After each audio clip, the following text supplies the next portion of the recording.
আলু পেঁপের তরকারি করব, তার আবার ভিডিও দেবো, তাই করেছিলাম না ভিডিওটা। তো এইটুকু করার পর থেকে আবার শুরু করলাম ভিডিওটা।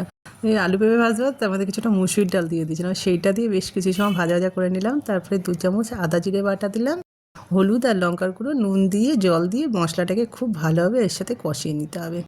খুব ভালোভাবে কষাতে হবে মশলাটা। আর মুসুর ডালটাও এর মধ্যে আছে, আলু পেঁপেও কিন্তু আমি সেদ্ধ করে নিইনি, এটা কাঁচাই দিয়েছিলাম। সব দিয়ে একসাথে ভাজা ভাজা করে এবার মশলা দিয়ে খুব ভালোভাবে এটাকে কষিয়ে নিতে হবে। কষাতে কষাতে মশলাটা একদম পুরো মাখা মাখা হয়ে যাবে, ডালটাও একটু নরম হয়ে এসেছে। এইভাবে কষানোর পরে বা এর মধ্যে কিছুটা জল দিয়ে দিতে হবে, জলের পরিমাণটা একটু বেশি দিতে হবে, কারণ আলু পেঁপেটাও সেদ্ধ হবে, ডালটাও সেদ্ধ হবে তার সাথে। তো জলের পরিমাণটা একটু বেশি দিয়ে এটা খুব ভালোভাবে মিশিয়ে দিয়ে একটা থালা দিয়ে ঢাকা দিয়ে কিছু সময়ের জন্য হতে দেবো, বেশ কিছু সময়ের জন্য এটা সেদ্ধ হতে দেবো।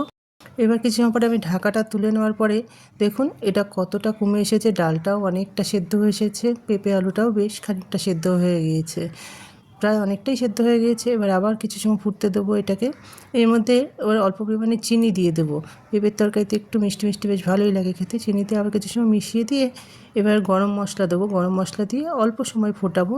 ফুটিয়ে নিলেই আলু পেঁপের এই তরকারিটা মুসুরির ডাল দিয়ে তৈরি হয়ে যাবে। এভাবে একবার করে খেয়ে দেখবেন, আমিও বুঝতে পারিনি কিন্তু যে খেতে এতটা সুস্বাদু হবে। দেখুন দেখতেও কতটা ভালো হয়েছে, একটু ঝোল ঝোল রেখেছি কারণ ডালে না পরে জলটা টেনে যাবে।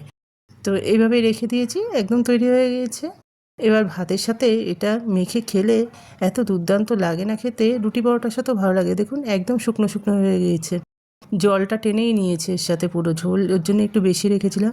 তো এইভাবে একবার আলু পেঁপে মুসুর ডাল দিয়ে করে খেয়ে দেখবেন, নিরামিষের দিন বেশ ভালোই লাগবে, এমনিও খেতে ভালো লাগবে। তো আমার তো দারুণ লেগেছিলো খেতে, আমার হাজব্যান্ডও খেয়ে বলেছে খুব ভালো হয়েছে, একদম পুরো নতুন একটা আইটেম খেলাম। তো আপনারাও খেয়ে দেখবেন, আর খেয়ে অবশ্যই জানাবেন কিন্তু কেমন হয়েছে।